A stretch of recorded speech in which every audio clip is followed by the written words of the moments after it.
ಸ್ನೇಹಿತರೆ ನಮಸ್ಕಾರ. ಈ ದಿನ ನಾವು ವಿಕ್ಟಿಮ್ ಮೈಂಡ್ಸೆಟ್ ಬಗ್ಗೆ ಚರ್ಚೆ ಮಾಡೋಣ.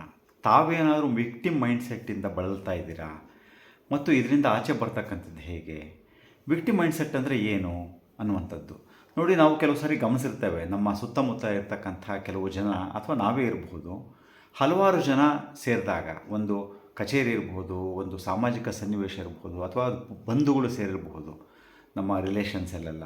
ಅಂತಹ ಸಂದರ್ಭದಲ್ಲಿ ಕೆಲವರು ಅವರು ಹಿಂದಿನ ಯಾವುದಾದ್ರೂ ಒಂದು ಘಟನೆಗಳನ್ನು ಉಲ್ಲೇಖಿಸ್ತಾ, ಹಿಂದಿನ ಯಾವುದಾದ್ರೂ ಒಂದು ಸಂದರ್ಭಗಳನ್ನು ಹೇಳ್ತಾ, ಅಥವಾ ಕೆಲವು ವ್ಯಕ್ತಿಗಳನ್ನು, ಕೆಲವು ಸನ್ನಿವೇಶಗಳನ್ನು ಅವರು ದೂರ್ತಾ ಇರ್ತಾರೆ.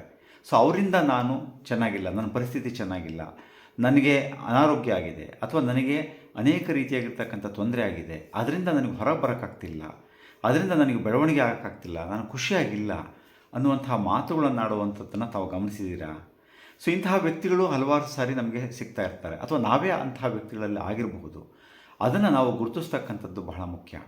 ನನಗೆ ಯಾವುದೇ ರೀತಿಯಾಗಿರ್ತಕ್ಕಂಥ ನನಗೆ ಶಕ್ತಿ ಇಲ್ಲ, ಅಸಹಾಯಕನಾಗಿದ್ದೀನಿ, ನನಗೆ ಇಂಥವರು ತೊಂದರೆ ಮಾಡಿದ್ದಾರೆ, ಇಡೀ ಜಗತ್ತು ನನಗೆ ತೊಂದರೆ ಮಾಡಿದೆ, ಪ್ರಪಂಚ ನನಗೆ ತೊಂದರೆ ಮಾಡಿದೆ, ಇತರರು ನನ್ನ ಮೇಲೆ ಪಿತೂರಿ ಮಾಡ್ತಾ ಇದ್ದಾರೆ, ಅಥವಾ ನನಗೆ ಅವರಿಂದ ತೊಂದರೆ ಆಗ್ತಾ ಇದೆ, ಅಥವಾ ಹಿಂದಿನ ಯಾವುದೋ ಘಟನೆಯಿಂದ, ಇದರಲ್ಲಿ ಒಂದು ರೀತಿಯ ಟ್ರಾಮಾ ಅಂತ ಹೇಳ್ತೀವಿ ನಾವು, ಟ್ರಾಮ್ಯಾಟಿಕ್ ಎಕ್ಸ್ಪೀರಿಯನ್ಸ್ ಅಂದರೆ ಒಂದು ಆಘಾತ, ಒಂದು ಗಾಯ. ಸೊ ಇಂತಹ ಮಾನಸಿಕ ಆಘಾತದಿಂದ ಅಥವಾ ಮಾನಸಿಕ ಗಾಯದಿಂದ ಅವರು ಒಂದು ರೀತಿಯಲ್ಲಿ ತುಂಬ ಒಂದು ರೀತಿ ನೋವಿನಿಂದ, ಭಾರದಿಂದ ಅವರು ಕುಸಿದೋಗಿರ್ತಾರೆ. ಅವರ ಕಣ್ಣಲ್ಲಿ ನೋವು ಕಾಣಿಸ್ಕೊಳ್ತಾ ಇರುತ್ತೆ ಅದನ್ನು ಹೇಳಬೇಕಾದ್ರೆ. ಸೊ ಅವರು ಹೆಚ್ಚು ಖುಷಿಯಾಗಿರ್ಲಿಕ್ಕೆ ಸಾಧ್ಯ ಆಗಲ್ಲ, ಮತ್ತು ಜವಾಬ್ದಾರಿಗಳನ್ನು ತಗೊಳ್ಳಿಕ್ಕಾಗಲ್ಲ, ಮತ್ತು ಸ್ವಯಂ ಅಭಿವೃದ್ಧಿಯನ್ನು ಸಾಧಿಸ್ಲಿಕ್ಕಾಗಲ್ಲ. ಸೊ ಇಂತಹ ಮನಸ್ಥಿತಿ ಇರ್ತಕ್ಕಂಥದ್ದು ಒಂದು ಇದ್ದಾಗ ನಾವೇನು ಮಾಡಬೇಕು? ಸೊ ಅದರಿಂದ ಆಚೆ ಬರ್ತಕ್ಕಂಥದ್ದು ಹೇಗೆ? ಹಲವಾರು ಸ್ಟೆಪ್ಸನ್ನು ನಾವು ತಗೋಬಹುದು. ಮೊದಲಿಗೆ ಇಂತಹ ಮನಸ್ಥಿತಿ ನಮಗಿದೆ ಅನ್ನುವಂಥದ್ದನ್ನು ನಾವು ಗುರುತಿಸ್ಬೇಕು, ಅದನ್ನು ಒಪ್ಕೋಬೇಕು. ಹೌದು, ನನಗಿದೆ ಇದು, ಇದರಿಂದ ನಾನು ಸಫರ್ ಆಗ್ತಾಯಿದ್ದೇನೆ. ಅಂದರೆ ನಾನು ನನ್ನನ್ನು ನಾನೇ ದೂಷಿಸ್ಕೊತಿದ್ದೀನಿ, ಇತರರನ್ನು ದೂಷಿಸ್ತಾ ಇದ್ದೀನಿ, ಸನ್ನಿವೇಶವನ್ನು ದೂಷಿಸ್ತಾ ಇದ್ದೀನಿ, ಯಾವತ್ತೋ ಆಗಿ ಹೋಗಿರ್ತಕ್ಕಂಥ ಘಟನೆಯ ಬಗ್ಗೆ ಈಗ ನಾನು ನೋವು ಪಡ್ತಾ ಇದ್ದೀನಿ, ಅವ್ರು ನನಗೆ ತೊಂದರೆ ಮಾಡಿದ್ದಾರೆ, ಅಂತಹ ಒಂದು ಸನ್ನಿವೇಶದಿಂದ ನನಗೆ ಈ ಥರ ಸಮಸ್ಯೆ ಆಗಿದೆ, ಇದನ್ನು ನಾನು ಪದೇ ಪದೇ ಹೇಳ್ತಾ ಇದ್ದೀನಿ ಅನ್ನೋದನ್ನು ಗುರುತಿಸ್ತಕ್ಕಂಥದ್ದು. ಇದಕ್ಕೋಸ್ಕರ ಸ್ವಲ್ಪ ಅವೇರ್ನೆಸ್ಸನ್ನು, ಜಾಗೃತಿಯನ್ನು ಇಟ್ಕೊಳ್ತಕ್ಕಂಥದ್ದು. ಹೌದು, ಈ ರೀತಿ ನಾನು ಮಾಡ್ತಾಯಿದ್ದೀನಿ ಅನ್ನುವಂಥದ್ದು ಗುರುತಿಸ್ತಕ್ಕಂಥದ್ದು ಮೊದಲ ಹೆಜ್ಜೆ.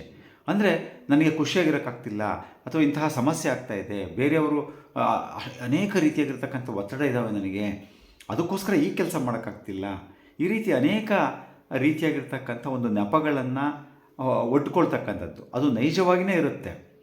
ಒಂದು ಆಘಾತ ನಮಗಾಗಿರ್ಬೋದು, ನಮಗೆ ತೊಂದರೆ ಇರಬಹುದು, ಆದರೆ ಅದರಿಂದ ಆಚೆ ಬರುವಂಥದ್ದು ನೋಡಬೇಕು ಹೊರತು ಆ ಒಂದು ಸನ್ನಿವೇಶವನ್ನು ಶಕ್ತಿಯುತವಾಗಿ ಎದುರಿಸ್ತಕ್ಕಂಥದ್ದು, ಅದರ ಆಚೆ ಬರ್ತಕ್ಕಂಥದ್ದು. ಎಷ್ಟೋ ಸರಿ ನಾವು ಸ್ಪೈರಲೆಲ್ಲ ಸುತ್ತಾ ಇರ್ತೀವಿ, ನಾವು ಅಲ್ಲೇ ವೃತ್ತದೊಳಗೇ ಇರ್ತೀವಿ, ನಾವು ಅದರ ಆಚೆ ಬರುವ ಪ್ರಯತ್ನವೇ ಮಾಡಿರಲ್ಲ. ಅಂದರೆ ನನಗೆ ಶಕ್ತಿ ಇಲ್ಲ, ನಾನು ಅಸಹಾಯಕ, ಮತ್ತು ಇತರರಿಂದ ನನಗೆ ಈ ಥರ ಆಗಿದೆ ಅನ್ನುವಂಥದ್ದನ್ನು ನಾವು ಪದೇ ಪದೇ ಹೇಳ್ತಾ ಇದ್ದರೆ ನಾವು ಸ್ವಲ್ಪ ಕಾನ್ಷಿಯಸ್ ಆಗಬೇಕಾಗತ್ತೆ, ಅದನ್ನು ಗುರುತಿಸ್ಬೇಕಾಗತ್ತೆ, ಅದನ್ನು ಒಪ್ಕೋಬೇಕಾಗತ್ತೆ. ಆ ನಂತರ ಹಲವಾರು ಸಂದರ್ಭಗಳಲ್ಲಿ ನಾನು ಆ ಥರ ಹೇಳ್ತಾ ಇದ್ದೀನಾ ಅನ್ನೋದನ್ನು ಗುರುತಿಸ್ಕೊಳ್ತಕ್ಕಂಥದ್ದು, ಮತ್ತು ಅದರಿಂದ ನನ್ನನ್ನು ನಾನು ಕ್ಷಮಿಸ್ಕೊಳ್ತಕ್ಕಂಥದ್ದು.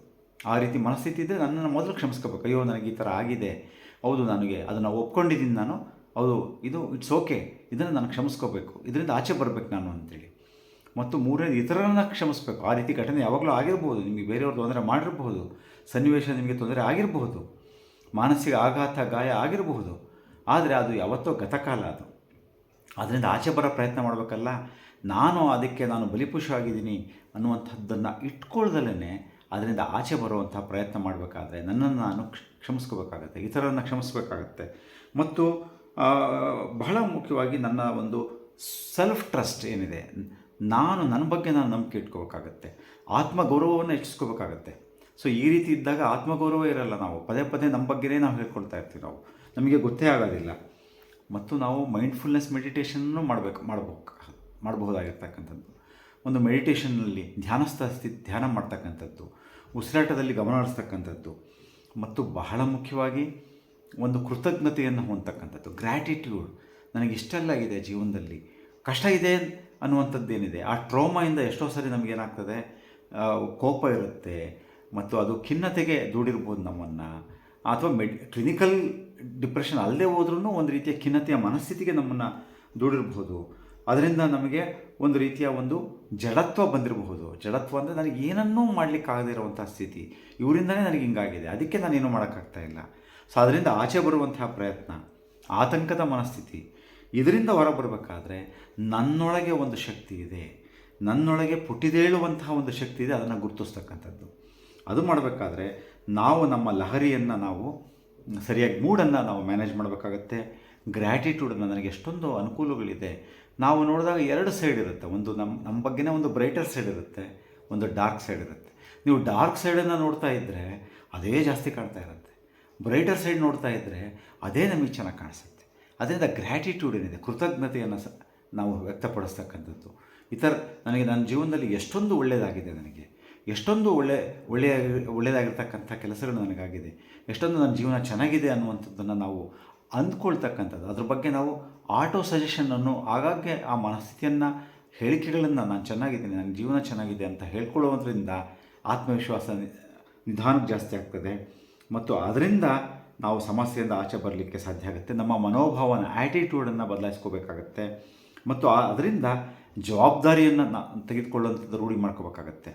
ಆ ನಿಧಾನವಾಗಿ ನಾವು ಜವಾಬ್ದಾರಿ ತೆಗೆದುಕೊಳ್ಳೋದ್ರಿಂದ ಹೋದಾಗ it's okay, I have to move on. ನಾನು ಇದರಿಂದ ಮುಂದೆ ಬರಬೇಕು. ನಾನು ಎಲ್ಲಿಯವರೆಗೂ ನಾನು ಹಳೆಯದೇ ಹೇಳ್ತಾ ಕೂರಬೇಕು, ಪಾಸ್ಟ್ ಈಸ್ ಪಾಸ್ಟ್. ಈ ದೃಷ್ಟಿಯಿಂದ ನಾವು ಈ ಒಂದು ವಿಕ್ಟಿಮ್ ಮೈಂಡ್ಸೆಟ್ಟಿಂದ ಆಚೆ ಬರುವಂಥದ್ದು, ನಮ್ಗೆ ಅದಿದೆ ಅಂತ ಒಪ್ಕೊಳ್ಳುವಂಥದ್ದೇ ಮೊದಲ ಹೆಜ್ಜೆ. ಮತ್ತು ಅದರಿಂದ ಆಚೆ ಬರಲಿಕ್ಕೆ ಎಲ್ಲ ಪ್ರಯತ್ನವನ್ನು ನಾವು ಮಾಡುವಂಥದ್ದು. ಬೇರೆಯವ್ರನ್ನ ದೂಷಿಸ್ತಾ ಇದ್ದೀನಿ ನಾನು ಅಂತ ನನಗೆ ಅನಿಸಿದರೆ, ಅಥವಾ ಇತರರು ಹೇಳಲ್ಲ ನಮಗೆ, ಯಾಕೆಂದರೆ ಅವರು ಎಷ್ಟೋ ಸಾರಿ ಇವರು ಯಾವಾಗ ನೋಡಿದ್ರು ಹಳೇದೇ ಹೇಳ್ತಾ ಇರ್ತಾರೆ. ಬರೀ ಯಾವಾಗ ನೋಡಿದ್ರು ತನ್ನೊಳಗಿರುವಂತಹ ಶಕ್ತಿಯನ್ನು ಅವರು ಕಂಡುಕೊಳ್ತಾ ಇಲ್ಲ, ನಾನು ಕಂಡುಕೊಳ್ತಾ ಇಲ್ಲ, ಜವಾಬ್ದಾರಿ ತೊಗೊಳ್ತಾ ಇಲ್ಲ, ನನಗೆ ಇದೆಲ್ಲ ಇದೆ, ಅದಕ್ಕೆ ನನಗೆ ಇದು ಮಾಡೋಕ್ಕಾಗ್ತಾಯಿಲ್ಲ. ಇದನ್ನು ನಾವು ಭಾಳ ಸಾರಿ ಹೇಳ್ತೀವಿ. ಇದನ್ನು ಹೇಳಬಾರ್ದು. ನನ್ನನ್ನು ನಾನು ಹೇಗೆ ಮ್ಯಾನೇಜ್ ಮಾಡಬೇಕು, ನಾನು ಹೇಗೆ ಜವಾಬ್ದಾರಿ ತೊಗೋಬೇಕು, ಸೆಲ್ಫ್ ಡೆವಲಪ್ಮೆಂಟ್, ನಾನು ಸ್ವಯಂ ಪ್ರಗತಿ ಸಾಧಿಸೋದು ಹೇಗೆ, ಇದ್ರ ಕಡೆಯೇ ಆಲೋಚನೆ ಮಾಡುವಂಥದ್ದೇನಿದೆ. ಇದಕ್ಕೆ ಒಂದು ಚಿಕ್ಕ ಕಥೆ ಹೇಳಿ ನಾನು ಮುಗಿಸ್ತೀನಿ. ಇದಕ್ಕೊಂದು ನಿದರ್ಶನ ಇರುವಂಥದ್ದು. ಒಂದು ಬುದ್ಧ ಇದರಲ್ಲಿ, ಬೌದ್ಧಿಕ ಇದರಲ್ಲಿ ನಾನು ಈ ಕಥೆಯನ್ನು ಹೇಳಲಾಗುತ್ತೆ. ಇದು ಟೈಮ್ಸ್ ಆಫ್ ಇಂಡಿಯಾ, ಇವತ್ತಿನ ಟೈಮ್ಸ್ ಆಫ್ ಇಂಡಿಯಾದಲ್ಲೂ ಸಹ ಇದು ಬಂದಿದೆ, ಸ್ಪೀಕಿಂಗ್ ಟ್ರೀಯಲ್ಲಿ. ಸೊ ಒಬ್ಬನು ಕಾಡೊಳಗೆ ನಡೆದು ಹೋಗ್ತಾ ಇರ್ತಾನೆ. ಹೋಗುವಂಥ ವೇಳೆಯಲ್ಲಿ ಅವನಿಗೆ ಒಬ್ಬ ಬೇಟೆಗಾರದಿಂದ ಅವನು ಯಾವುದೋ ಪ್ರಾಣಿಗೆ ಗುಡಿ ಇಟ್ಟಿರ್ತಾನೆ ಬೇಟೆಗಾರ, ಅದು ಇವನಿಗೆ ತಾಕ್ಬಿಡುತ್ತೆ, ಆ ವ್ಯಕ್ತಿಗೆ, ಕಾಡಿನೊಳಗೆ ಹೋಗಿರ್ತಕ್ಕಂಥ ವ್ಯಕ್ತಿಗೆ. ತಕ್ಷಣಕ್ಕೆ ಅವನಿಗೆ ಗಾಯ ಆಗಿ ಅವನಿಗೆ ರಕ್ತ ಸುರಿಲಿಕ್ಕೆ ಶುರುವಾಗುತ್ತೆ. ಅವನಿಗೆ ತಕ್ಷಣದಲ್ಲೇ ಅವನ ಮನಸ್ಸಿನಲ್ಲಿ ಅನೇಕ ಭಾವನೆಗಳು ಬರಲಿಕ್ಕೆ ಶುರುವಾಗುತ್ತೆ. ಅಯ್ಯೋ, ನನಗೆ ಬಾಣ ಬಿದ್ದುಬಿಟ್ಟಿದೆ, ನನಗೆ ಗಾಯ ಆಗಿದೆ, ನನಗೆ ಸಹಾಯ ಸಿಗುತ್ತೋ ಇಲ್ಲವೋ, ಈ ಅರಣ್ಯದಲ್ಲಿ ನನಗೆ ಬದುಕ್ತೀನೋ ಇಲ್ವೋ, ನನಗೆ ದೇವರು ನನಗೆ ಬಾಣ ಹೊಡೆದ್ಬಿಟ್ಟ, ಅಂದರೆ ಈ ರೀತಿಯಲ್ಲಿ ಅಂಥ ಸ್ಥಿತಿ ನನಗೆ ತಂದುಕೊಟ್ಬಿಟ್ಟ ದೇವರು, ದೇವರು ಕೆಟ್ಟವನು, ಈ ರೀತಿಯಲ್ಲಿ, ಮತ್ತು ನನಗೆ ಸಹಾಯ ಸಿಗದೇ ಹೋಗ್ಬೋದು, ಯಾರೂ ನನಗಿರಲ್ಲ ಇಲ್ಲಿ, ನಾನು ಸತ್ತೇ ಹೋಗ್ಬಿಡ್ಬಹುದು, ಈ ರೀತಿಯ ಭಾವನೆಗಳು ಬರಲಿಕ್ಕೆ ಶುರುವಾಗುತ್ತೆ ಅವನಿಗೆ. ಸೊ ಇದು ಮೊದಲನೇ ಬಾಣ, ನಿಜವಾದ ಬಾಣ. ಇದು 2 ಆ್ಯರೋಸ್ ಅಂತ ಇದರ ಕತೆ. ಎರಡನೇ ಬಾಣ ಅವನೇ ತನಗೆ ತಾನು ಬಿಟ್ಕೊಂಡಿರ್ತಕ್ಕಂಥ ಸ್ವಯಂ ಬಾಣ. ಅದರ ಬದಲಾಗಿ ಆ ವ್ಯಕ್ತಿ ಸಹಾಯ ನನಗೆ ಸಿಕ್ಕುತ್ತೆ, ದೇವರು ನನಗೆ ಸಹಾಯ ಮಾಡ್ತಾನೆ ಅನ್ನುವಂತಹ ಧನಾತ್ಮಕ ಮನಸ್ಥಿತಿಯನ್ನು ಇಟ್ಕೊಂಡು ಆ ವ್ಯಕ್ತಿ ಹುಡುಕಿದ್ದೇ ಆಗಿದ್ದರೆ ಅವನಿಗೆ ಸ್ವಲ್ಪನಾದರೂ ಅವನ ಕಷ್ಟದ ಪರಿಸ್ಥಿತಿಯಲ್ಲೂ ಸಹ ಅವನಿಗೆ ದಾರಿ ಹೊಡೆದಿರ್ತಿತ್ತು, ಸಿಕ್ಕಿರ್ತಿತ್ತು ಅನ್ನುವಂಥದ್ದು. ಇಲ್ಲದೆ ಹೋದರೆ ಅವನು ಸತ್ತೇ ಹೋಗ್ಬಿಡ್ತಾನೆ, ಅವನಿಗೆ ಬ್ಲೀಡಿಂಗ್ ಜಾಸ್ತಿ ಆಗುತ್ತೆ, ಗಾಯದಿಂದ ರಕ್ತ ಸೋರ್ಲಿಕ್ಕೆ ಶುರುವಾಗುತ್ತೆ ಅನ್ನುವಂಥದ್ದು. ನಾವೆಲ್ಲರೂ ಸಹ ಅದೇ ವ್ಯಕ್ತಿಯ ಥರನೇ, ನಾವು ಅನೇಕ ಕಷ್ಟಗಳ ನಡುವೆ, ಸವಾಲು ನಡುವೆ ಇದ್ದಾಗ್ಯೂ ಸಹ ನನಗೆ ಸಹಾಯ ದೊರೆಯುತ್ತೆ ಅನ್ನುವಂತಹ ಮನಸ್ಥಿತಿ ನಮ್ಮನ್ನು ಈ ವಿಕ್ಟಿಮ್ ಮೈಂಡ್ಸೆಟ್, ಬಲಿಪಶುವಿನ ಮನಸ್ಥಿತಿಯಿಂದ ಆಚೆ ತರಲಿಕ್ಕೆ ಸಾಧ್ಯ ಇದೆ. ಈ ಒಂದು ವಿಷಯ ತಮಗೆ ಇಷ್ಟ ಆಗಿದ್ದರೆ ಇದನ್ನು ಇತರರಿಗೆ ಶೇರ್ ಮಾಡಿ. Thank you so much.